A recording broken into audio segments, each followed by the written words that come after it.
नमस्कार श्रोताओ, आप लोग सुन रहे हैं 90.4 में कुमारवाणी।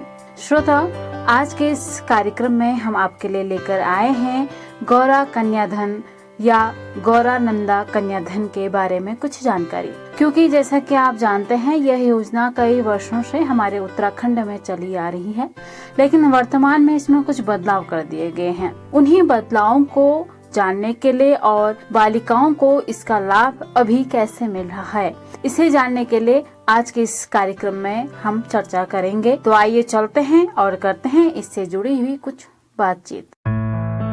श्रोताओं, आज हम बालिकाओं के लिए चलाई जा रही सबसे लोकप्रिय योजना के विषय में चर्चा करने के लिए समुदाय के बीच कार्य कर रही आंगनबाड़ी शिक्षिका के पास पहुंचे हैं। दी नमस्कार। हम चर्चा को आगे बढ़ाएं उससे पहले हमारे श्रोताओं को आप अपना परिचय दे दीजिए। नमस्कार कविता, मेरा नाम दीपा बिष्ट है।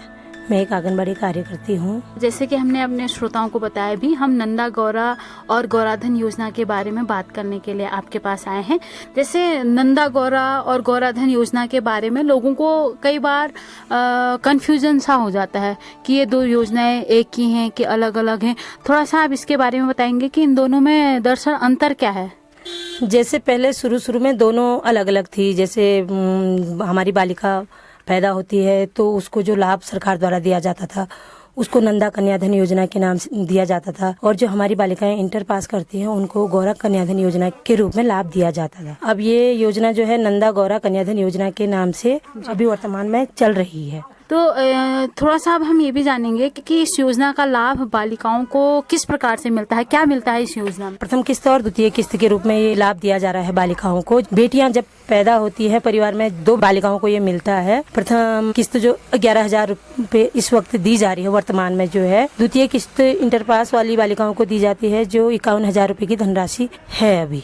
तो अगर हम बात करें कि इस दोनों किस्तों की जो हमें लाभ मिल रहे हैं, इसके लिए कौन कौन बालिकाएं पात्र हो सकती हैं? इसमें लगभग हमारे ग्रामीण क्षेत्र में सभी परिवार इस पात्रता के श्रेणी में आते हैं, और जैसे केवल उन बालिकाओं को नहीं मिलता है जिनके पेरेंट्स सरकारी नौकरी में कार्यरत हों। तो दी, जैसे कि आपने बताया कि इस योजना का लाभ 2 किस्तों में मिलता है। बात करें अगर हम पहली किस्त की, तो उसमें कौन कौन से दस्तावेज आवश्यक होते हैं? पहली किस्त के लिए जो दस्तावेज लगते हैं वो तो है सबसे पहले स्थायी, जो माता का हो तो जाता सही है, वैसे पिता का भी लग जाता है उसमें। हाँ। फिर है एक आय प्रमाण पत्र। आय प्रमाण पत्र वही मासिक 6,000 से कम का लगभग होना चाहिए, 72,000 साल से कम का होना चाहिए। फिर है उसके बाद परिवार रजिस्टर की नकल, और SCC डाटा प्रमाण पत्र, पैन कार्ड, बैंक खाता जिसमें 1 साल का स्टेटमेंट, बैंक स्टेटमेंट, और पानी का बिल, बिजली का बिल पिछले 3 महीनों के, आधार कार्ड और भूसा खतौनी, ये डॉक्यूमेंट्स लग रहे हैं। ये हर साल मतलब कम ज्यादा होते रहते हैं, इसमें फेरबदल होता रहता है इन चीजों में। इसके अलावा 3 महत्वपूर्ण दस्तावेज जो और हैं, एक है बच्चे का जन्म प्रमाण पत्र, बच्चे का आधार कार्ड और बच्चे का परिवार रजिस्टर और राशन कार्ड में दोनों में नाम चढ़ा हुआ होना चाहिए। जैसे कि आपने एक कागज बताया SCC कार्ड, ये कहाँ से बनेगा हमारा, क्योंकि ये थोड़ा नया जैसा भी सुनाई दे रहा है। SCC डाटा का मतलब है सामाजिक आर्थिक जाति गणना, जो ब्लॉक द्वारा गणना की गई थी उसके अंतर्गत हमारा परिवार उसमें सम्मिलित है या नहीं है, तो ब्लॉक द्वारा BDO सर इसको देते हैं। अगर हमारे पास बिजली का कनेक्शन या पानी का कनेक्शन नहीं है, ऐसे में क्या करेंगे? ऐसे लाभार्थियों के लिए एक सोल्यूशन ये निकाला है कि वो लोग एक शपथ पत्र बनवाएं, उसमें ये पॉइंट बिंदु डाल लें कि हम पानी स्रोत का यूज करते हैं, बिजली का बिल जिसके नाम पर है उसका हम विवरण दे रहे हैं, ये हम एफिडेविट में ये बिंदु डलवा सकते। अच्छा, और जैसे जन्म प्रमाण पत्र है, तो जन्म प्रमाण पत्र के बाद ही हमारा राशन कार्ड में नाम दर्ज हो पाएगा? हाँ, बच्चे का जो है सबसे पहले जन्म प्रमाण पत्र बनवाना बहुत जरूरी है, उसके बाद ही हम परिवार रजिस्टर में और राशन कार्ड में नाम बच्चे का दर्ज करवा सकते हैं जी। अब हम अगर दूसरी किस्त की बात करें जो हमारी मिलती है 12वीं पास के बाद, तो उसमें कौन कौन से कागज हमारी बच्चियों को जरूरी होते हैं? 12वीं पास हमारी बालिकाएं हैं उनके लिए जो आवश्यक दस्तावेज हैं वो हैं, क्या कहते हैं, सबसे पहले तो आवेदन पत्र जो आज वहाँ CSC सेंटर से मिल जाता है, और बालिका का स्थायी प्रमाण पत्र, आय प्रमाण पत्र, आय प्रमाण पत्र जो परिवार के मुखिया का बनता है, और वही है कि इसमें मासिक 6,000 से कम हो, वार्षिक 72,000 से कम हो आय प्रमाण पत्र। और उसके बाद है बैंक खाता। बैंक खाता में जो जनधन खाता ना हो, तो जो बैंक खाता लगवाएं वो पीएनबी, ये SBI या बड़ौदा का लगाएं। अच्छा। ये है। और परिवार रजिस्टर की नकल, बालिका और माता पिता के आधार कार्ड, बालिका और माता पिता के पैन कार्ड, अविवाहित प्रमाण पत्र, खाता खतौनी, आवास प्रमाण पत्र, इंटर पास की टीसी, बैंक स्टेटमेंट, समस्त परिवार के समस्त सदस्यों का, जो परिवार रजिस्टर की नकल में जितने भी परिवार के मेंबर्स हो हैं, तो उनका विगत 1 साल का बैंक स्टेटमेंट लगेगा।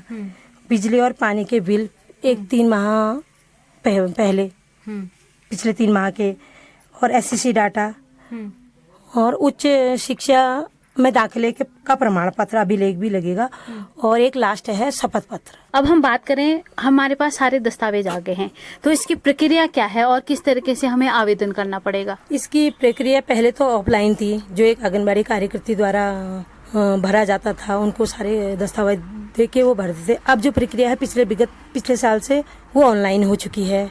तो हम किसी भी अपने नजदीकी CSC सेंटर जाके वहाँ से ऑनलाइन आवेदन कर सकते। तो इस पूरी प्रक्रिया के लिए कितना समय मिलेगा? पूरी प्रक्रिया के लिए बालिका के जन्म होने से 180 दिन के अंदर का हमको समय मिलता है। 180 दिन के अंदर हमने ये आवेदन करना होता है। 180 दिन के बाद फिर वो आवेदन नहीं हो पाता है, यानी कि 180 6 महीना। हाँ, क्योंकि 6 महीने से अगर एक भी दिन ज्यादा हो गया तो कंप्यूटर नहीं लेता है, इसलिए 6 महीने के अंदर अंदर ही जहाँ तक हो अपने कागज पूर्ण करके आवेदन करना सुनिश्चित करें। दूसरी के लिए इंटर पास के लिए है मिनिमम हर साल 31 नवंबर हमारी लास्ट डेट होती है। 31 नवंबर तक हम अपने सारे डॉक्यूमेंट्स बनाकर कागज पूर्ण करके हमें ऑनलाइन करना होता है। तो इन सब प्रक्रियाओं में वर्तमान में आंगनबाड़ी की क्या भूमिका है? तो इसमें जैसे बालिका पैदा होती है तो आंगनबाड़ी का ये भूमिका बनती है कि उनके माता पिता और पेरेंट्स को इस योजना के बारे में जानकारी दें। और फिर जानकारी के बाद उनको जो डॉक्यूमेंट्स जो बनाने हैं उनकी जानकारी वो दे, और साथ ही उनको कि 180 दिन के अंदर ये कागज दस्तावेज पूर्ण करने हैं, उससे पहले आवेदन करना है।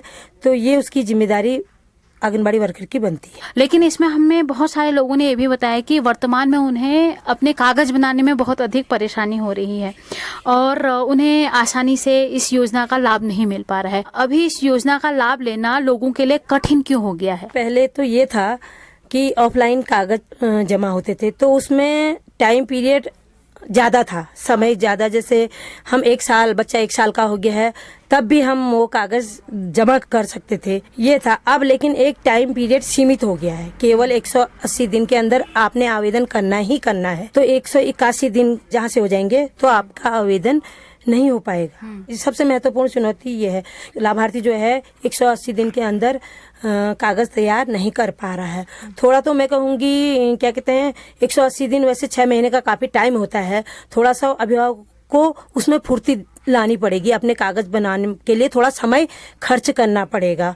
लापरवाही के कारण भी हमारे कागज पूर्ण नहीं हो पा रहे हैं, इस वजह से इस योजना का हम लाभ नहीं ले पा रहे हैं। थोड़ा सा मैं ये भी जानना चाहूंगी कि इस योजना का जो हमें लाभ मिलता है धनराशि के रूप में वो कैसे मिलेगा? क्योंकि पहले की अगर हम बात करें 2012-13 की अगर हम बात करें तो हमें 12वीं पास के बाद FD के रूप में ये पैसा प्राप्त हुआ था। अभी क्या है, मतलब किस तरीके से मिलता है? क्योंकि समुदाय से कुछ लोगों ने मेरे से कहा कि इसका पैसा आपको त्वरित भी मिल जाता है, क्या अभी इसका पैसा त्वरित मिल जा रहा है?